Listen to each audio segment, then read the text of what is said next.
नमस्कार, beauty studio मराठीमध्ये पुन्हा एकदा स्वागत। तर आजच्या व्हिडिओमध्ये मी तुम्हाला काही नॅचरल होममेड फेस स्क्रब सांगणार आहे तुमच्या स्किन टाइप नुसार। जर तुमची ऑइली स्किन असेल, तेलकट स्किन असेल आणि तुम्ही जर ड्राय स्किनचं फेस स्क्रब वापरलं तर त्याने तुमच्या स्किनवर अजून जास्त पिंपल्स येऊ शकतात, स्किन जास्त तेलकट होऊ शकते। तसंच ड्राय स्किनला जर तुम्ही ऑइली स्किनचं स्क्रब वापरलं तर तुम्हाला काहीच रिझल्ट्स मिळणार आहेत।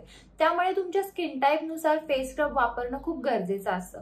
तर फेस स्क्रब का वापरावं? फेस स्क्रबनी तुमचे पोर्स क्लीन होतात। पोर्स क्लीन झाले की तुम्हाला पिंपल्स येत नाही, चेहऱ्यावरची डर्ट इम्प्युरिटीज निघून जाते, स्किन टोन इव्हन होतात। त्यामुळे फेस स्क्रब तुम्हाला आठवड्यातून कमीत कमी 1 वेळा किंवा 2 वेळा वापरायचा आहे। तर नॅचरल फेस स्क्रब तुमच्या स्किन टाइप नुसार कोणते ठीक आहेत, कसे ते वापरले पाहिजे ते मी तुम्हाला आजच्या व्हिडिओमध्ये सांगणार आहे। चला तर मग हा आजचा व्हिडिओ आपण लगेचच चालू करूया। पहिला आपण बघूया ऑइली कॉम्बिनेशन स्किन टाइप साठी तुम्ही कोणता फेस स्क्रब घरी तयार करू शकता। सगळ्यात आधी तुम्हाला ओट्स घ्यायचे आहेत, प्लेन व्हाईट ओट्स जे असतात ते घ्यायचे। तुम्ही कोणत्याही ब्रँडचे ओट्स घ्या, पण ते प्लेन ओट्स घ्या। त्या ओट्सची तुम्हाला पावडर करायचे आणि ओट्स पावडर मध्ये तुम्ही थोडंसं दूध घालू शकता, नाहीतर मध घालू शकता, नाहीतर गुलाब पाणी घालू शकता। तुम्ही काही घाला, तिन्ही घातलं तरी चालेल। आणि हे फेस स्क्रब तुम्हाला तुमच्या तेलकट त्वचेवर वापरायचं आहे। 3 ते 4 मिनिटं व्यवस्थितपणे स्क्रब करा आणि नंतर तुम्ही फेस वॉश नॉर्मल करू शकता।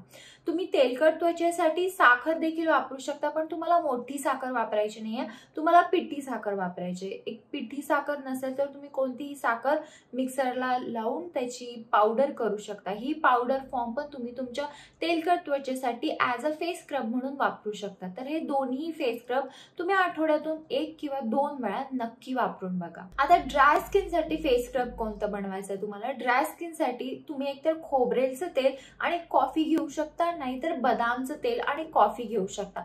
तुम्ही ह्या दोन्ही तेलामध्ये कोणतेही तेल घेऊ शकता आणि याचा फेस स्क्रब तयार करा आणि हे फेस स्क्रब तुम्ही आठवड्यातून 2 वेळा तुमच्या कोरड्या ड्राय स्किन साठी वापरू शकता। जर तुम्हाला स्किन ग्लोइंग साठी फेस स्क्रब पाहिजे असेल तर हा फेस स्क्रब वापरा। तुम्हाला 1 चमचा मुलतानी माती घ्यायचे, 1 चमचा पिठी साखर आणि त्यामध्ये थोडंसं ॲलोवेरा जेल घालायचं। तर हा फेस स्क्रब तुम्ही आठवड्यातून एकदा वापरू शकता।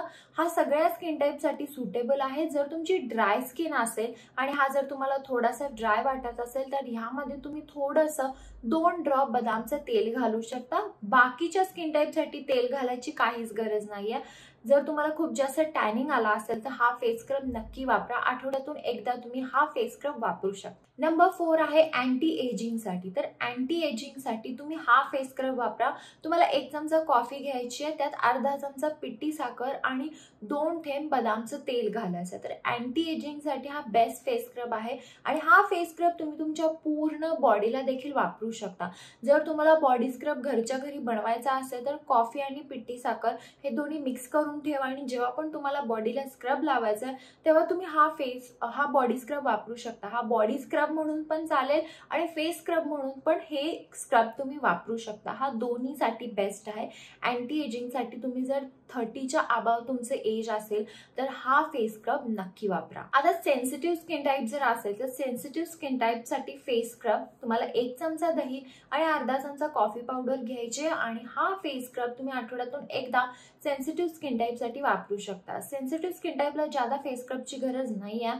तुम्ही आठवड्यातून एकदा जरी हा फेस स्क्रब वापरला तरी पुरेसा आहे, कारण सारखं सारखं जर आपण फेस स्क्रब केलं तर स्किन इरिटेट होते। त्यामुळे बाकीच्या स्किन टाइपला आठवड्यातून 2दा ठीक आहे, पण सेन्सिटिव्ह स्किन टाइपला आठवड्यातून एकदा पुरेसा आहे। खूप जास्त फेस स्क्रबची गरज नाही आहे। तर हे सगळे फेस स्क्रब तुम्ही आठवड्यातून 2दा वापरू शकता। तर हा होता फेस स्क्रबचा व्हिडिओ। तुम्हाला काही शंका असतील तुम्हाला कमेंट बॉक्समध्ये विचारू शकता आणि जर व्हिडिओ आवडला असेल तर व्हिडिओला लाईक करा, शेअर करा आणि चॅनल सबस्क्राईब करायला विसरू नका। चला तर मग आपण लवकरच भेटूया नवीन व्हिडिओमध्ये। तोपर्यंत काळजी घ्या। बाय।